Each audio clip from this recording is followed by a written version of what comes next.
ஹரியோம். உலக மக்கள் அனைவருக்கும் என் அன்பார்ந்த வணக்கம். நாம் இன்று ஞானப்பாதையில் காண இருப்பது ஆணவம் என்றால் என்ன என்று பார்த்து விடலாம். ஒரு மனிதனுக்கு எது வந்தாலும் அதிலிருந்து தப்பித்துக் கொள்ளலாம். ஆனால் ஆணவம் தலைக்கு ஏறிவிட்டதென்றால் அவன் அழிவு நிச்சயம் என்று அன்றே உறுதிப்படுத்தப்படுகிறது. நான், எனது என்ற ஆணவம், இந்த ஆணவம்தான் துன்பத்திற்கு காரணமாக அமைகிறது. நான் என்ற ஆணவம்தான் எனது என்ற மனிதனை அழிவு பாதையில் பயணத்தை செய்ய வைக்கின்றது என்று ஆணவம் கொண்ட மனிதர்கள் எவ்வளவுதான் இந்த நாட்டு நல்ல மனிதர்களாக இருந்தாலும் அவர்கள் கடைசியில் அந்த ஆணவத்தினாலேயே அழிந்து விடுவார்கள். ஆனாலும் ஒரு மனிதன் ஆணவத்தினால் ஆடவிட்டு பாருங்கள். ஆணவத்தினால் ஆடி ஆடி அவன் மேலும் மேலும் பல தவறுகளை செய்து கொண்டே போவான். ஆணவத்தினால் ஆடும் எந்த மனிதரும் நாம் புத்தி சொன்னால் கேட்கவும் மாட்டார்கள்.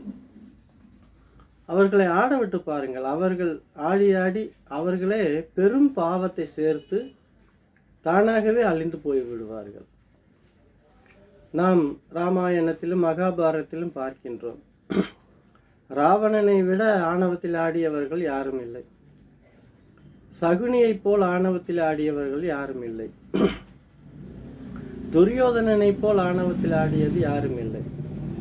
ஏன் இந்த காலத்தில் பார்த்தால் கூட ஹிட்லர், கடாபி, இடியாமீன் போன்ற பயங்கரமான மனிதர்கள் எல்லாருமே இந்த ஆணவத்தின் ஆடி அழிந்தவர்கள் தான். கடைசியில் தானே தற்கொலை செய்து கொள்ளும் அளவிற்கு இருந்தது. ஒன்றை மட்டும் அவர்கள் புரிந்து கொண்டால் நலமாக இருக்கும். இந்த உயிரும் உனக்கு சொந்தமில்லை, இந்த உடலும் உனக்கு சொந்தமில்லை, உற்றார் உறவினர்களும் உனக்கு சொந்தமில்லை, ஓடி ஓடி நீ உழைத்து சேர்த்த பொருளும் பணமும் உனக்கு சொந்தமில்லை, ஆசை ஆசையாய் வாங்கிய பொன் பொருள் நிலம் எதுவுமே உனக்கு சொந்தமில்லை என்ற போது நீ வாழும் நாட்களில் செய்யும் பாவமும் புண்ணியமும் தான் உனக்கு கடைசி வரை துணையாக வரும். நீ பாவ மூட்டைகளை சேர்த்து கொண்டே போனால் அடுத்த ஜென்மத்திலாவது நீ பிறந்து நிச்சயமாக அதை நீ சுமக்க வேண்டிய சூழ்நிலை வரும். அதனால் புரிந்து கொண்டு வாழ்க்கையை சிறப்பாக நடத்துங்கள். நிச்சயமாக உங்களுக்கு நல்ல வாழ்க்கை அமையும். எப்பொழுது வேண்டுமானாலும் அந்த மன மாற்றத்தை ஏற்படுத்தி கொள்ளலாம்.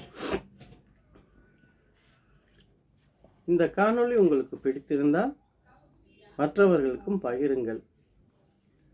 ஆர்ட் ஆஃப் வில் சாயோகா என்று யூடியூப்பிலும் இருக்கிறது, கண்டு மகிழுங்கள். நன்றி. மீண்டும் நாளை சந்திப்போம்.